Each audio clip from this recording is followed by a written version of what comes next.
we watched Logan Lucky. I gotta be honest with you, I thought this was a little bit of an anomaly.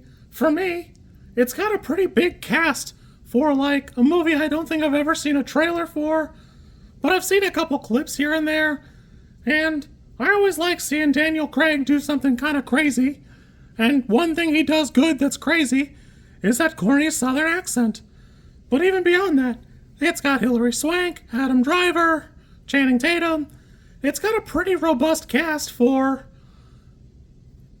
a movie I'd never heard of, or like only heard of like secondhand. And I see trailers all the time. And that was 2017. I'd seen a ton of movies that year, so it was really weird to encounter it. At the same time, like, I don't know, Kingsman Golden Circle came out that year. West Virginia was living its heyday.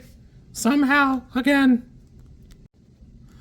And it'd be easy to dismiss as, like, Soderbergh has, like, a type of movie that, like, he really excels at, and that's a heist movie.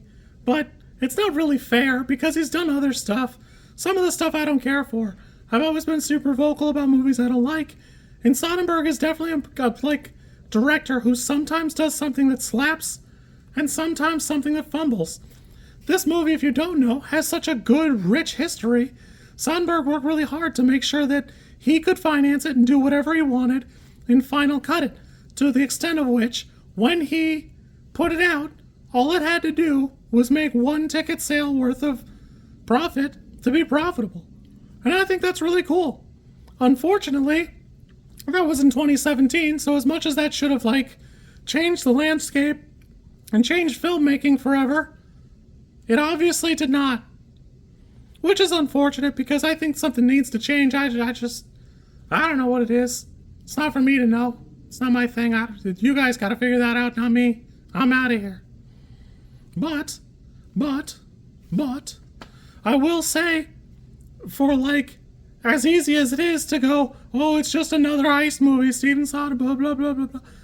I actually think this is better than Ocean's 11 overall. And not because I think that it's a better film totally. I think it's got better details, more little notes. Ocean's 11 is great, but it's so great because the cast is so big, and it's such a big production, and it's got just style points, and, you know, we hadn't seen a heist movie in some time.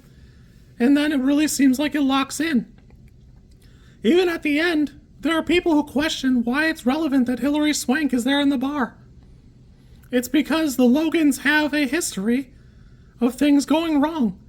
It's not a happy ending. It just seems like it is because you guys don't look at it, don't know how to read. That's not my fault. That's, you know, society's fault. No child left behind. But I did notice, like, looking at some of the other reviews at the time, some people didn't grasp that or understand or see why. And I think it's just an interesting thing because there's no shot a studio would allow that for, like, Ocean's 11 to have, like, oh, well, then Rusty went back to jail or something like that, or just, like, as a minor note, because it would be, like, the setup for us for a sequel or something. I don't think this one needs one or anything, but I will say, for something where I've seen Adam Driver in stuff I love, I've seen him in stuff I hate, I love him in this because he's such a wooden, odd character. And boy, if you don't know, that the way he holds his arm is pretty much spot on. Because people in the VA don't get the right post-care treatment, so when they lose that arm, they don't keep their arm straight all the time, so then they can't straighten it out. So the kooky angle he's holding is pretty much accurate. It really nails it. I like Channing Tatum in this. He's not, like, blowing me away or anything, but I did like this movie. I had a great time. Super fun. Daniel Craig, always a treat. I could watch him foghorn leghorn teach a chemistry lesson for about 9 hours. Doesn't matter to me. This, for me, is easily an 8. I think Soderbergh really locks in. I wish this style had taken off more because it just does such a great job, and it doesn't take any time to, like, walk you through what's going on. There's no wink and a nod when it seems like Channing Tatum betrays everyone. It just lets it go for a little bit, and then later, oh, well, that's why. And I think that's good. I think it should be just a little cerebral. Not that I think it was, like, calculus or anything. I had a great time. I'm glad I watched this. Was leaving Netflix. I don't know where you'll find it after that, but Yeah, great job, 8 out of 10. You kids be good.